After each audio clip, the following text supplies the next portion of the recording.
Today we're going to do what's in the box, and we're going to take apart the Korg P3 that I recently acquired to have a look inside.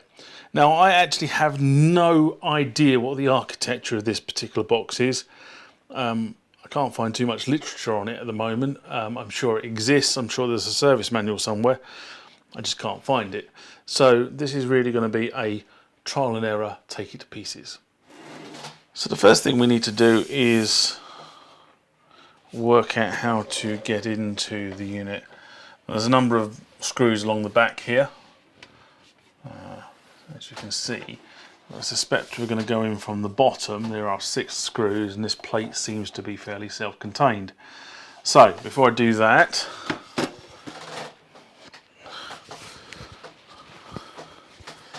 just so I can protect the screen, I'm going to put a towel on my work area. And then I can turn this over like so.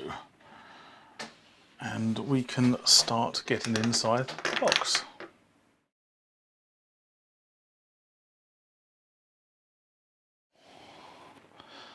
One of the things I have noticed is I just need something to lever this up. So I'm just going to use the point of a Stanley knife just to get some purchase on this. So up it comes. Out it comes. Now, one of the things I have noticed about this is that this is missing feet, which is probably why the screws are damaged, because there would have been some sort of rubber feet on the bottom of this, I suspect. Not sure where we can get those, but I'll have a trawl of the internet for those. Okay, so we're now inside the box, and what you can see is the underside of a circuit board, which doesn't tell us an awful lot. So it looks like we're going to have to take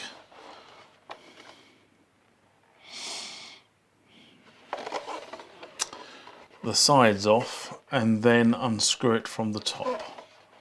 Okay, time to get unscrewing the next bit.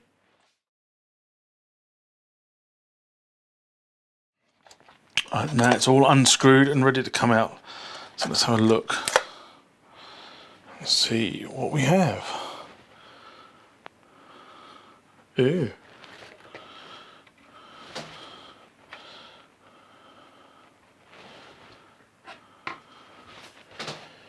Oh well, I mean, looking at the inside here, we can see a combination of buttons here. These buttons are very reminiscent of the Korg T1. I know I've just replaced those. So if I do that, you can see that. And then these buttons here are reminiscent of the M1. So it's a combination of buttons across 2 series. So these are the round ones here and these are the square ones. Very interesting. Put that to one side. If I just move this out of the way a sec. I'll turn this around to face the camera. So, as I suspected,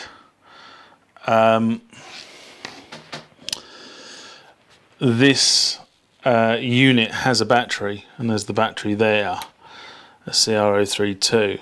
What I don't know at the moment is how to load or unload from the battery, so I won't be doing a battery replace just yet until I work out the sequence for loading and reloading patches here. If we then look around the board itself, you can see that this was built around about the same time as the Korg M1, the Korg T series, and the fact that they were pretty much a subsidiary of Yamaha around this time. And there's the Yamaha chip specifically in there. And there's all the sort of standard. These are the tactile switches that come off a T series. I know that because again I've just replaced all those on my T1 recently. And then there's a very simple LED or LCD. I'm not quite sure what they are actually. It's just a simple display, isn't it? Numeric display really. It's not either of those. And that is obviously the volume slider there.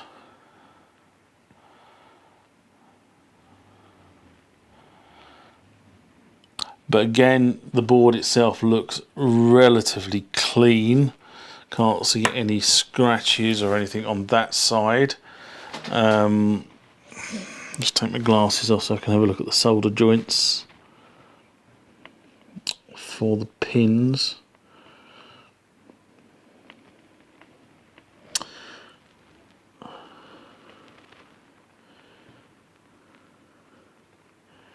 Now I would say somebody has been in here at some point and resoldered all the pins. I'm not sure this really comes out on camera, given the angle, but these are all fair. They look like they've been done or soldered more recently than the rest of the components on the board, which sort of brings me to surmise that at some point this has had a problem with the jacks or the MIDI outlets. Other than that, they look quite good. The joints don't seem to be too dry, which is good. Just gonna get some fluff out of here, like so. Again, normally I'd use the compressed air, but I don't actually have any compressed air at the moment. But there you go. That's the inside of a Korg T1. I am going to take a couple of photographs of it before I put it back together, because I need to understand how to reload this battery, or how to reload the presets onto this before I do a battery replace. So I'm going to pause the video at that point. Right, now it's time to reassemble in reverse.